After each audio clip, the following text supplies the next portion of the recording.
J'ai tendance à préférer l'expression, à lanceur d'alerte, j'ai tendance à préférer l'expression qu'utilisait Henri Pézra, qui est l'expression expert citoyen.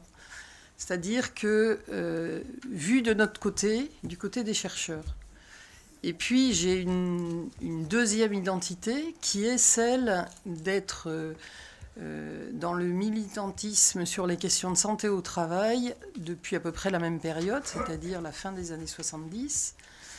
Et là, ce qui me frappe, c'est que depuis donc plus de 30 ans, je travaille avec des collectifs ouvriers où il y a soit des syndicalistes, parfois isolés, soit des collectifs qui sont des lanceurs d'alerte et qui ne sont jamais entendus et jamais reconnus comme tels. Je connais des syndicalistes qui se sont bagarrés sur l'amiante, y compris à l'intérieur de leur propre syndicat, pendant des années, des dizaines d'années, qui ont laissé toute promotion. Je vais en citer un parmi tant d'autres, Jean-Marie Birbès, qui a été le premier syndicaliste CGT de la Fédé de la construction, salarié, ouvrier du site Eternit-Albi. Il a été le premier syndicaliste au début des années 90 à dire on nous ment. Sur les sites, on nous ment. Le comité permanent amiante nous ment. Et quand les premiers cas de mésothéliome sont arrivés, il a cherché, effectivement, et il nous a trouvé, Henri Pézra et moi-même. Et c'était le début des années de lutte pour arriver à l'interdiction. Mais pour moi, le problème, c'est que la désignation des lanceurs d'alerte, ce que je souhaite, c'est qu'elle se démocratise au maximum pour que des citoyens lambda dans des communes qui se retrouvent face à des problèmes de pollution, des ouvriers qui, dans les entreprises, je pense par exemple aux sous-traitants du nucléaire, puisque j'ai beaucoup travaillé sur la sous-traitance de la maintenance des centrales nucléaires, je dirais que chaque salarié de la sous-traitance qui tente de se syndicaliser, notamment parce qu'il y a des problèmes de santé, sécurité et conditions de travail, se retrouve dans la position du lanceur d'alerte non protégé. Et il n'a même pas la ressource d'être un salarié protégé, puisque dès que, dans certaines entreprises, un salarié prononce le mot de syndicat, il est immédiatement licencié. Donc je crois qu'il faut avoir conscience de la gravité de la situation, en particulier en matière sanitaire. Alors, ma réflexion aujourd'hui, je pensais tout d'abord, avant d'entrer dans un exemple de l'alerte, revenir un petit peu quand même, puisque je suis sociologue, donc on ne se refait pas, sur la manière dont j'ai appréhendé la question des cancers professionnels quand j'ai commencé à travailler sur cette question-là, et pour montrer les difficultés de faire émerger la question de l'alerte dans ce domaine. Alors, je vais même reprendre des propos de deux historiens américains, David Rohner et Gerald Markowitz, qui ont étudié l'histoire de la silicose aux États-Unis. Et ils dégagent un moment clé, enfin pendant le XXe siècle, hein, et ils ne sont pas remontés avant, mais ils dégagent un moment clé, et je voudrais me servir de ce moment clé pour la suite. Avant la Seconde Guerre mondiale, le langage utilisé dans les débats publics sur la silicose est un langage marqué par... Enfin, ce sont des atteintes au travail partant de la souffrance ouvrière et de l'exploitation. On est donc dans une lutte de classe sur le terrain de la santé des travailleurs. Après la guerre, le discours concernant la silicose devient abstrait, technique, incompréhensible au grand public et incompréhensible aussi aux travailleurs. C'est le début d'une conception élitiste de l'expertise dans le domaine de la santé des travailleurs. Alors qu'on a des nouvelles technologies qui intensifient la production de poussière de façon impressionnante dans les mines, les carrières, les fonderies, etc., les techniques d'investigation médicale, et notamment la radiologie, rendent inaccessibles aux travailleurs malades les critères de diagnostic de la silicose. On les dépossède de la possibilité de mettre un mot sur leurs symptômes. Ils ont des symptômes respiratoires, mais le médecin qui est en face d'eux leur dit il n'y a rien à la radio. Et du coup, les luttes collectives ne peuvent plus s'appuyer sur ce qui faisait leur force, c'est-à-dire le savoir des ouvriers concernant leur corps, leur sécurité. Alors après, on a tout le problème de la logique assurantielle dans laquelle s'inscrit la reconnaissance en maladie professionnelle. Là, on a une situation qui est totalement parallèle en France et aux États-Unis, puisque l'indemnisation des victimes, la qualification de maladie professionnelle et l'indemnisation des victimes reposent sur des jugements d'experts, et que ces jugements d'experts ne sont pas fondés sur les savoirs ouvriers, mais sur des savoirs techniques dont les ouvriers sont totalement absents. Et à ce moment-là, qu'est-ce qui se passe aux États-Unis, en France, en Angleterre, partout? Une coopération extrêmement active entre les industriels, les scientifiques et les médecins. Les industriels, ils ne sont pas fous, ils ont parfaitement compris que c'est là où ils doivent mettre leurs mains de fer pour contrôler la production de connaissances sur les maladies associées à l'exposition aux toxiques et par là même contrôler la possibilité pour un ouvrier de se faire reconnaître atteint d'une maladie liée au travail. Et ça a fonctionné, et ça fonctionne encore de façon absolument remarquable. Donc, face à cette alliance des industriels et des milieux scientifiques et médicaux qui est écrasante au jour d'aujourd'hui, ce qui, dans mon expérience, s'est quand même construit, et on l'a vu avec le mouvement de l'amiante, ce sont des logiques collectives de contre-pouvoir fondées sur une complémentarité des savoirs. Quand je parle de complémentarité des savoirs, ça reviendra probablement dans ce que je vais raconter, il y a bien sûr des savoirs académiques, des savoirs d'expertise qui se sont développés avec les techniques, avec la biologie. Enfin, la biologie moléculaire a fait des progrès absolument fantastiques en termes de connaissance des mécanismes. Mais ce savoir-là est-il suffisant pour faire émerger un problème de santé? On sait bien que non. Et là, quand je parle de complémentarité des savoirs, c'est la nécessaire alliance entre des savoirs indépendants des industriels, au niveau, bien sûr, de ces savoirs scientifiques, mais en complémentarité complète avec des savoirs d'expérience qui sont d'abord les savoirs des travailleurs sur leur propre santé, sur ce qui se passe quand ils sont exposés à des produits toxiques, mais ils ne connaissent pas les noms des produits toxiques, puisque on les a maintenus dans l'ignorance de ces produits toxiques et de leurs mécanismes de toxicité, mais ils savent comment ils ont travaillé. Ils savent quand il y a des... Ils perçoivent parfois des risques, et surtout, ils connaissent leur travail, ils savent avec quoi ils ont travaillé, ils peuvent nommer des procédés, ils peuvent nommer des processus de dégradation de produits sur le lieu du travail. Ce n'est pas eux qui peuvent affirmer la toxicité, mais justement, c'est la complémentarité, leur expertise sur le travail est indispensable pour faire émerger un problème de santé au travail, surtout quand il s'agit de problèmes aussi graves que les cancers. Alors, revenons au cancer professionnels, quand j'ai commencé à travailler, ce qui m'a frappé, et ce qui est maintenant quand même un peu plus dans le domaine public, c'est la triple invisibilité des cancers professionnels. Première invisibilité, l'ignorance toxique. Je vais vous lire un petit extrait du Chemical Abstract Service, qui est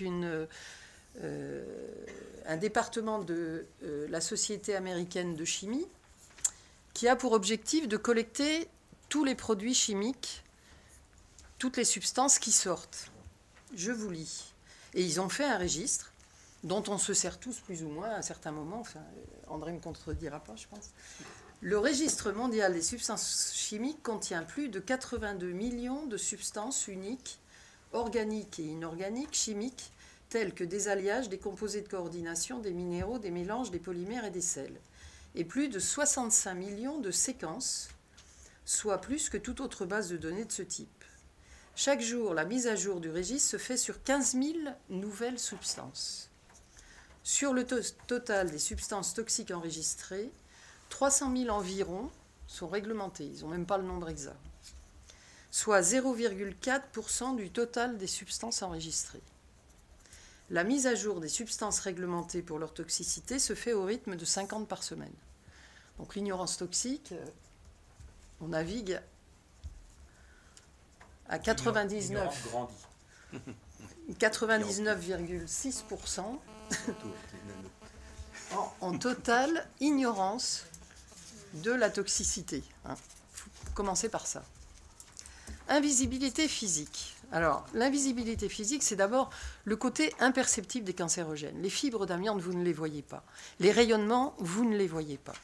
Les nanoparticules, encore moins. Enfin, tout ça, c'est quand même du même ordre. Les substances toxiques, la plupart du temps, même si elles ont une odeur, vous ne pouvez pas apprécier si cette odeur est synonyme de toxicité. Donc, il y a une imperceptibilité physique. Quand il y a du bruit, le travailleur, il sait que le bruit, ça lui fait mal. Quand il y a un accident, il sait qu'il est blessé. Les cancérogènes, les substances toxiques, la première caractéristique en termes d'invisibilité physique, c'est qu'on ne peut pas faire confiance à sa perception. Et même quand c'est la silice et que les travailleurs disaient « je tousse et c'est la poussière que je respire », il y avait toujours un médecin, il y a toujours un médecin, parce que ça existe encore, pour lui dire « mais non, c'est pas la silice, c'est le tabac ». Enfin bon, je vous passe les détails. Hein. Deuxième problème pour les cancérogènes. Le cancer, il y a ce qu'on appelle une déliaison temporelle entre le moment de l'exposition et le moment des symptômes. C'est-à-dire que le cancer, il commence le jour où vous rencontrez un cancérogène, mais c'est une atteinte de l'ADN qui est totalement imperceptible et qui va mettre 10 ans, 20 ans, 30 ans, 40 ans, 50 ans à se développer. Donc, pendant ce temps-là, les industriels ont le temps de vous empoisonner allègrement sans qu'il ne se passe rien. En plus, le cancer, ce n'est pas une cause en effet, c'est un processus long, donc qui dure plusieurs décennies, qui se fait en plusieurs étapes, et surtout, en fait, il y a deux histoires conjuguées. Il y a l'histoire des rencontres entre l'individu et les cancérogènes qu'il va rencontrer. Donc, il va rencontrer le tabac, bien sûr, mais il va rencontrer l'amiante, la silice, les rayonnements ionisants, le benzène, enfin bon. Et puis, il y a les réactions de l'individu face à l'agression de ces cancérogènes, ce qu'on appelle les mécanismes de défense. Et ça se complique quand quelque chose, dans le milieu de travail notamment, vient perturber ces mécanismes de défense. C'est le cas, vous savez ou vous ne savez pas, que le travail de nuit, le travail posté a été classé cancérogène par le Centre international de recherche sur le cancer. Pourquoi ? Parce que quand on perturbe les cycles du sommeil, on empêche l'expression de certains mécanismes de défense contre le cancer. Donc vous avez un ouvrier peintre qui est exposé à 3 ou 4 cancérogènes simultanément, et vous le faites travailler en 3-8, vous empêchez en plus un organisme de se défendre. Et dernier aspect de cette invisibilité physique, c'est qu'il n'y a pas de signature du cancer lié à... C'est-à-dire qu'un cancer du poumon, personne, il n'y a pas un médecin honnête qui peut dire ça c'est un cancer du tabac, ça c'est un cancer de l'amiante. Il y a des cancers associés préférentiellement à certains polluants. Par exemple le mésothéliome, donc le cancer de la plèvre, du péricarde ou du péritoine, est associé à l'exposition à l'amiante. Pourquoi? Parce que la fibre d'amiante est tellement fine qu'elle peut, par les vaisseaux lymphatiques, passer jusqu'à la plèvre.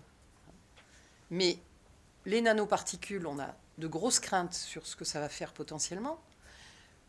Les fibres céramiques, on a à peu près la certitude maintenant que les mécanismes sont quasiment les mêmes que pour l'amiante. Donc, et le problème, c'est qu'une fois que le cancer est là, vous pouvez reconstituer l'histoire de l'exposition à des cancérogènes et pas faire comme font 99% des pneumologues qui vous demandent « vous avez fumé ?» Ben voilà, mon pauvre ami, c'est de votre faute. Hein. Dans une enquête en Seine-Saint-Denis, où nous avons reconstitué 1200 parcours professionnels de patients atteints de cancer, essentiellement respiratoires, 84% d'entre eux sont lourdement exposés pendant plus de 20 ans à des cancérogènes dans leur activité professionnelle. Annie, pourquoi dit-on alors que les fibres d'amiante se voient dans les poumons? Eh ben parce qu'il en reste. Et que, au lieu de faire jouer le principe de présomption d'imputabilité, les médecins ont fait un abus de pouvoir médical en disant on ne reconnaîtra que s'il y a de l'amiante dans les poumons. Or, c'est scientifiquement faux. C'est-à-dire que ce n'est pas parce que vous n'avez pas d'amiante dans les poumons que vous ne l'avez pas respiré, l'amiante. La biodisponibilité, c'est-à-dire la manière dont vos cellules vont attaquer plus ou moins vite la fibre, fait que pour certains, la fibre va disparaître en quelques années, pour d'autres, elle va rester pendant 40 ans. Il y a des gisements géologiques d'amiante qui font que les fibres vont rester plus ou moins longtemps. Donc, il n'y a aucune raison d'avoir comme critère de reconnaissance une preuve de l'exposition qui passe par l'organisme. Alors, troisième invisibilité, l'invisibilité sociale et socialement construite. Des cancers professionnels. Les cancers professionnels, en fait, ce qui est en cause, c'est l'exposition. C'est l'exposition professionnelle sur le lieu de travail. On a depuis 30 ans une précarisation des emplois, un recours à la sous-traitance et à l'intérim qui a conduit à une division sociale du travail et des risques et de l'exposition qui fait supporter par des travailleurs précaires la plus grande partie l'exposition à des cancérogènes en milieu de travail, dans des fonctions comme la manutention, la maintenance, le nettoyage, la gestion des déchets. Je prends un seul exemple, les sous-traitants qui font la maintenance des centrales nucléaires, 90% de la maintenance est faite par des sous-traitants, ils supportent 90% de l'exposition à des rayonnements ionisants sur les sites des centrales. Premier grand mécanisme structurel de cette invisibilité socialement construite. Parce que s'il y a eu un relatif suivi des travailleurs EDF ou autres, CEA, etc., dans le nucléaire, sur ce qui se passait pour leur santé, il n'y a aucun suivi pour les travailleurs sous-traitants. Il y a une dispersion sur l'ensemble de la France. Chaque année, ils sont entre 20 et 40 000, c'est vous dire comment les chiffres sont précis dans le domaine, qui interviennent. Une partie d'entre eux, au bout de 5 ans, 10 ans, 15 ans, 20 ans, arrêtent d'être dans le nucléaire. Ils se perdent dans la nature. Alors, ça permet, ça c'est extrêmement pratique, la sous-traitance, parce que ça permet d'éviter toute constitution d'une mémoire des expositions. Vous avez un mot-clé au ministère du Travail actuellement qui s'appelle la traçabilité des expositions, parce qu'il ils sont sur les histoires de pénibilité. En fait, la traçabilité des expositions, c'est du pipeau. Parce que ceux qui devraient avoir une traçabilité, je déteste ce mot, mais bon, je l'utilise pour vous... Enfin, faut utiliser le langage des dominants pour se faire comprendre généralement.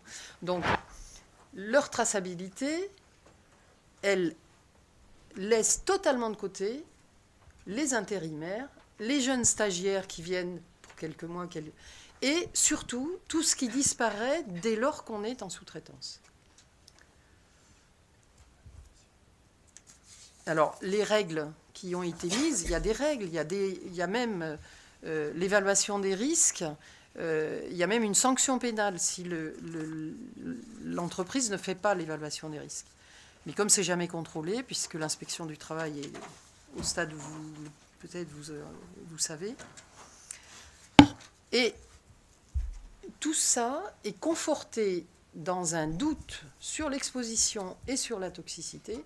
D'une part parce que les études épidémiologiques sur les cancers sont en train de décliner de façon impressionnante.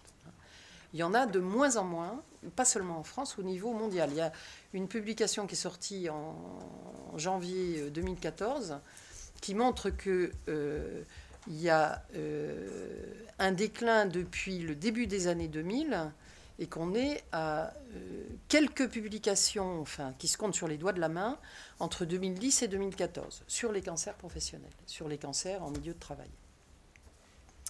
Et donc l'épidémiologie nous dit, il y a doute, mais évidemment, il y a doute s'il n'y a pas d'études. Et en plus, les études ne prennent jamais en compte les sous-traitants. Hein. Je vais vous raconter une histoire après, où je vous en ferai l'illustration.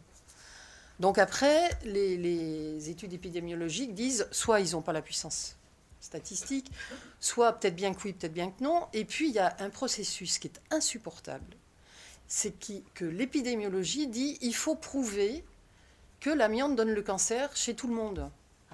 Là, récemment, une étude, une alerte chez les dockers qui sont exposés à des produits que tout le monde connaît, l'amiante, les pesticides, les rayonnements ionisants, les poussières de bois, les fumées diesel. Eh bien, il n'y a pas d'épidémiologie entre docker et cancer. Les cas sont non reconnus en maladie professionnelle, déficit d'études épidémiologiques, et quand moi je leur dis, mais enfin, il n'y a pas à reprouver pour les dockers que l'amiante donne le cancer, quand même. Et là, on me dit, mais on n'a pas d'épidémiologie. Donc, l'épidémiologie, en ce moment, sert à quoi? À reprouver indéfiniment que l'amiante et les autres cancérogènes donnent des cancers. Alors que d'un point de vue de santé publique, la question qui doit être posée, c'est pas y a-t-il des victimes? Et donc faire une étude cas témoin, cohorte, décontextualisée, mais sachant qu'il y a des victimes, comment c'est de se donner les moyens de les identifier, principe de justice aussi, pour les reconnaître et les indemniser, et puis comment arrêter l'hécatombe, c'est-à-dire qu'à partir du moment où on connaît l'exposition, faire en sorte que ça cesse. Et c'est à ça que devraient servir quand même beaucoup de nos alertes. Alors, je vais vous raconter une histoire maintenant, qui est celle d'une mobilisation où il y a eu des lanceurs d'alerte. Et malheureusement, on n'est pas au bout de nos peines. Je fais un petit peu partie de l'équipe qui a lancé cette alerte. Au début des années 80, dans une usine de l'industrie chimique auprès de Montluçon, à Commentry, l'entreprise Adiceo, qui produit des vitamines de synthèse pour la nourriture animale. En d'autres termes, ils produisent des vitamines pour doper les poulets. Et on s'est aperçu que le procédé de production donnait des cancers aux ouvriers, pour dire vite, des cancers du rein. C'est cette histoire-là que je vais vous raconter. Donc, au début des années 80, changement de processus de production dans la production de vitamine A, donc dans un atelier de cette entreprise, un atelier bien précis, bien identifié. Ils introduisent ce qu'on appelle un intermédiaire de synthèse. Alors, c'est déjà le chien dent, parce que dans les substances recensées dans le registre dont je vous ai parlé, la plupart de ces intermédiaires de synthèse ne figurent pas ou ne figurent pas en première intention. Ils finissent par éventuellement y être. Mais... Donc, un produit sur lequel il n'y a aucun test de mutagénicité, de tératogène ou autre, aucun test de toxicité, aucune connaissance des mécanismes de toxicité, et c'est introduit dans le processus de production. Là, on a 4 syndicalistes qui sont au CHSCT et un médecin du travail qui sont des militants et qui disent il y a un problème dès les premières années, 81, 82, 83. C'est un produit, il faut tout le temps aller intervenir sur la production. En maintenant, c'est un produit qu'ils disent désagréable. Hein. Donc, on est dans la perception de quelque chose qui ne va pas bien. Et tout de suite, ils décident de demander dès 86, mais même avant, hein, 84-86, au CHSCT, ils demandent qu'il y ait des tests de toxicité. Ils finiront par les obtenir donc, sur ce fameux produit qui s'appelle le chloracétal C5. On va l'appeler le C5, c'est plus simple. Hein. Les résultats traînent, mais finissent par arriver, et en 1992, les résultats arrivent plus que positifs en mutagénicité. Ça veut dire qu'il y a un risque d'atteinte de l'ADN, donc de la cellule, avec potentiellement les possibilités derrière de cancer. C'est exactement la date à laquelle surviennent les premiers cas de cancer du rein identifiés par le médecin du travail. Alors, les premiers sont identifiés par le médecin du travail parce qu'il y a, dans un suivi bien fait, pour un autre produit chimique qui est le chlorure de vinyle, une échographie abdominale et qui conduit en fait à vérifier qu'il n'y a pas de cancer du foie par rapport au chlorure de vinyle, mais qui du coup débouche sur une identification de cancer du rein. Et là, il y a une bagarre qui se met en place. Le médecin demande que le C5, dès cette époque, que le C5 soit substitué et que donc il déclare les cas en maladie professionnelle. Et puis le CHSCT demande à avoir plus d'études, saisit le ministère du Travail, saisit le ministère de la Santé, saisit l'ACNAM, tout le monde, et il ne se passe rien. Ce ne sont que des ouvriers. Et j'insiste là-dessus parce que la santé ouvrière n'intéresse personne dans ce pays. Bon. Le médecin déclare les cas qui sont refusés en 1994. Il fait une brochure à l'intention... Alors, lui, il continue à travailler, le médecin du travail. Il fait une brochure à l'intention de l'ensemble de l'entreprise, alertant sur les... Et compte tenu des résultats sur la mutagénicité, il écrit « Le C5 est un cancérogène ». Alors, il commence à avoir des ennuis dans l'entreprise parce que, évidemment, on apprécie modérément son activité. Mais tout ça ne fait bouger personne. Donc, en 2002, grâce à un réseau, et là je voudrais insister sur ce que disait Roger tout à l'heure sur les réseaux qui se constituent, il y a eu un réseau en Auvergne qui s'est constitué parce que la plus ancienne usine qui est entrée dans la bagarre sur l'amiante dans les années 70, eh bien, les militantes sont restées militantes. Et grâce à ça, il y a une espèce de vigilance sur les problèmes de santé. Et par ce biais-là, Christian Micot et Gérard Barra ont pu avoir accès à Henri Pézra, qui avait été le leader de la lutte sur l'amiante. Henri, travaillant en toxicochimie, ayant toute une expérience par rapport à ça, quand ils racontent leur histoire, ils disent là, il n'y a pas photo, il faut faire un événement médiatique pour dénoncer cette histoire. On est à ce moment-là à 10 victimes. Les premiers cas ont commencé 10 ans après l'introduction de cette molécule, ce qui est très tôt pour un cancérogène. Et Henri dira toujours que c'est un cancérogène extrêmement actif. Donc, conférence de presse, création d'une association, l'association des malades de la chimie, et de nouveaux dossiers s'ajoutent aux anciens. Et en 2005, reconnaissance en maladie professionnelle. Alors là, c'est exceptionnel, mais le travail qui a été fait est exceptionnel aussi. Et il y a eu reconnaissance des cas.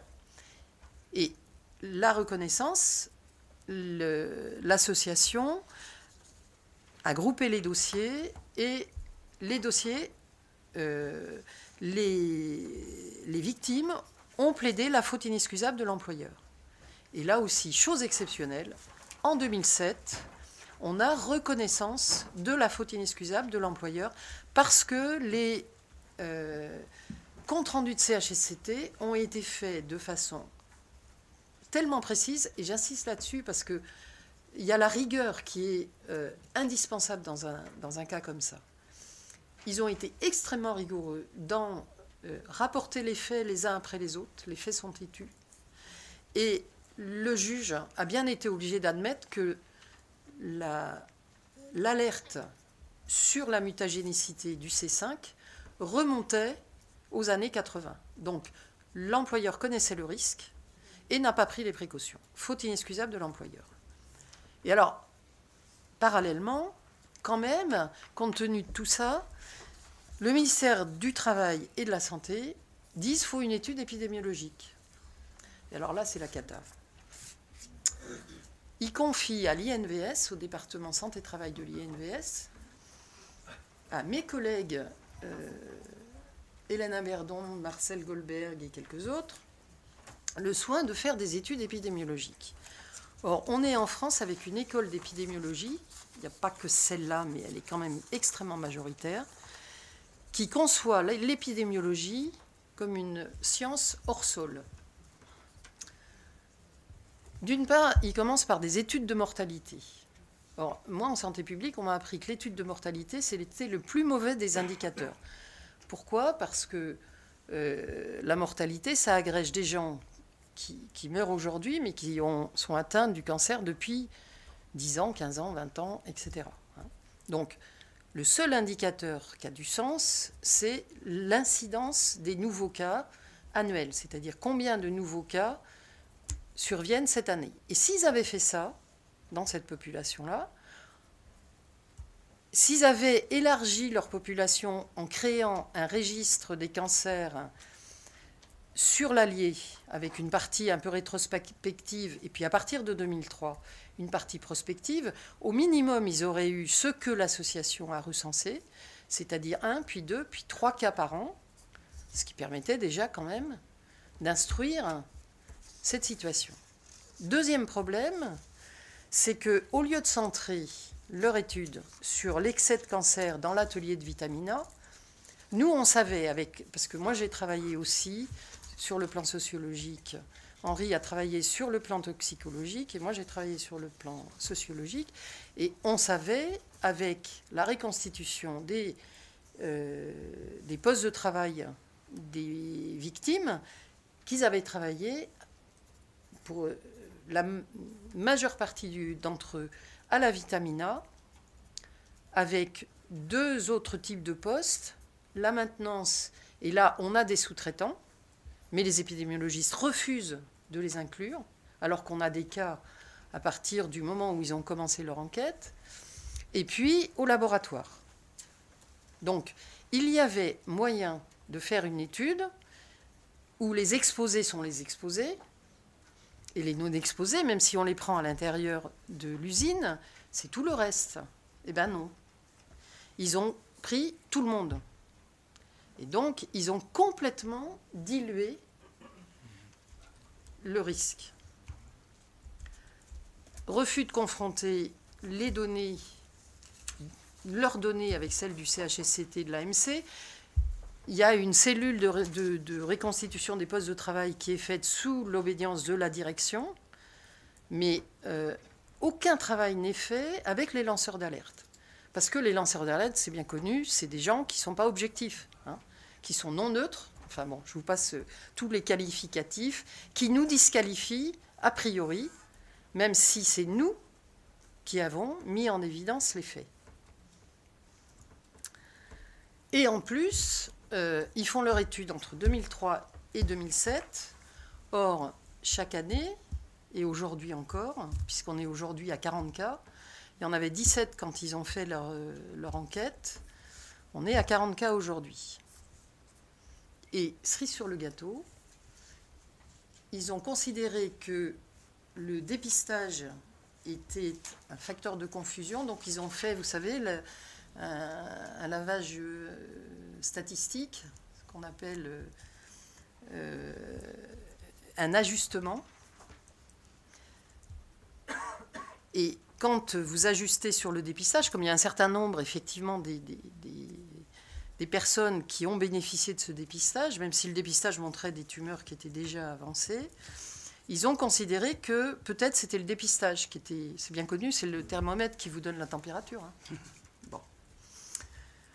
Malgré ça, finalement, en 2008, donc ils ont commencé en 2003, hein, on a toujours le C5, hein, qui est là au milieu, enfin comme le nez au milieu du visage dans cette usine.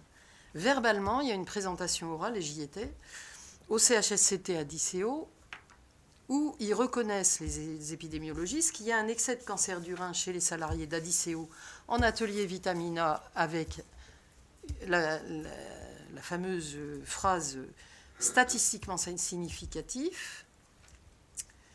Donc, un excès de cancer du rein. Alors moi, j'ai une interrogation sur l'excès, mais enfin, bon, on n'en parlera pas aujourd'hui, c'est trop long. Des exposés au C5, mais, phrase qui tue, dans leurs conclusions, ils disent, comme on n'a pas d'autres exemples, eh bien, il est urgent d'attendre et de continuer les études. Hein ? Et ce qui est incroyable, c'est que le seul outil qui aurait permis de répondre, il y a deux choses qui auraient dû être faites. D'une part, de l'expérimentation animale. Et ça, l'Institut Pasteur-Lille, qui a fait d'autres tests que les premiers tests de mutagénicité, était d'accord pour faire de l'expérimentation animale. Et on aurait vu, à ce moment-là, puisqu'il y avait un tropisme sur les cellules du rein, on aurait vu très très probablement des résultats en expérimentation animale. Ça, c'était la première chose. Et la deuxième chose, c'est que dès l'alerte, c'est-à-dire dès 90, on aurait dû mettre en place un registre de cancer dans le département de l'Allier avec reconstitution du parcours professionnel de toutes les personnes atteintes de cancer du rein. Et là, on aurait pu faire un vrai dénominateur, les malades atteints de cancer du rein versus les malades venant de l'usine d'Adicéo. Et là, on aurait pu dire quelque chose. À partir du moment où le doute persiste, l'entreprise, le lendemain de la sortie du rapport, qui a quand même mis 3 ans après la réunion en HSCT, il est sorti en 2011, le rapport, avec cette phrase qui tue. Et le lendemain, il y avait un communiqué de la direction de l'entreprise disant le doute persiste, il faut que les études continuent. Point. Et discussion au CHSCT extraordinaire demandée à l'initiative des syndicalistes, on ne fera pas d'études sur la substitution. Or, on sait qu'il y a d'autres procédés de fabrication de vitamine A sur la substitution. L'article scientifique, il vient de sortir, là, en 2014, et la même phrase, c'est-à-dire continuons la surveillance des cancers. Apparemment, il y aurait des nouveaux cas. Hein. C'est-à-dire que, en plus, il y a une disqualification continuelle de la parole des ouvriers, mais aussi du travail des scientifiques qui ont travaillé avec eux, les épidémiologistes étant considérés comme les seuls scientifiques dans l'histoire. Nous, on nous dit, chercheurs engagés, vous n'êtes pas neutre, vous n'êtes pas objectif. Je vais m'arrêter là, et puis on peut discuter.